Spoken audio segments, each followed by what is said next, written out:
It feels like a historical moment. The technology has finally caught up to our shared fantasy about what virtual reality could be. We're on this edge of innovation that hasn't happened for decades.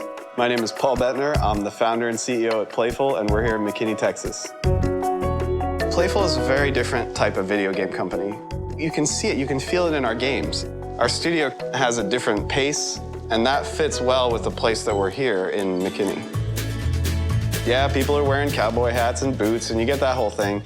And then you've got us, Playful, this super high-tech company just embedded right in the middle of this old-fashioned town. I don't think that most of the folks have any idea what we're doing up here, and if they did happen to wander up into the office, they might think that we're filming a sci-fi movie or something. One of the things we're really looking into is dog-based VR, where we don't actually connect the wrists to anything, but we hold animals. They usually have to be pretty fluffy, and when you rub on them enough, they generate electricity to power the Rift, and you can start reading their thoughts. We're growing constantly, and we're always running out of space, trying to figure out where we can put people and how we can still make it comfortable. But virtual reality has made that possible, because when you're in virtual reality, you can be anywhere. We started working with Oculus right from the beginning, talking to them and saying, hey, what can we make for you guys? We'll put together a team. We just want to be a part of this. We started building a ton of prototypes, and one of those prototypes ended up being Lucky's Tale. The fact that we ended up creating a third-person game surprised us. It's not typically what you would expect in a VR game. What most people might assume virtual reality to be is all the ideas they have in their head of a first-person experience.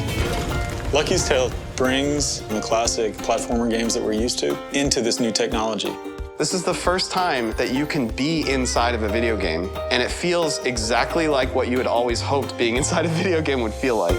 There's so much work that went into making Lucky look like he didn't take any work at all. It was a lot of fun trying to figure out who he was. We went through a bunch of different types of animals, like a bunch of raccoon experimentation. I think there might have been a squirrel, and then the foxes kept on coming back. He's very curious, he's adventurous, he's maybe a little bit shy, but he's got this courage that can overcome anything. Lucky feels like a little kid in front of you, and you're following him on this journey. I think he's like about 7, or maybe he's just turning 8. Lucky is about 44, 45. We like to think of him as Danny Glover in Lethal Weapon, so he's seen it all before. He's pretty jaded. Maybe.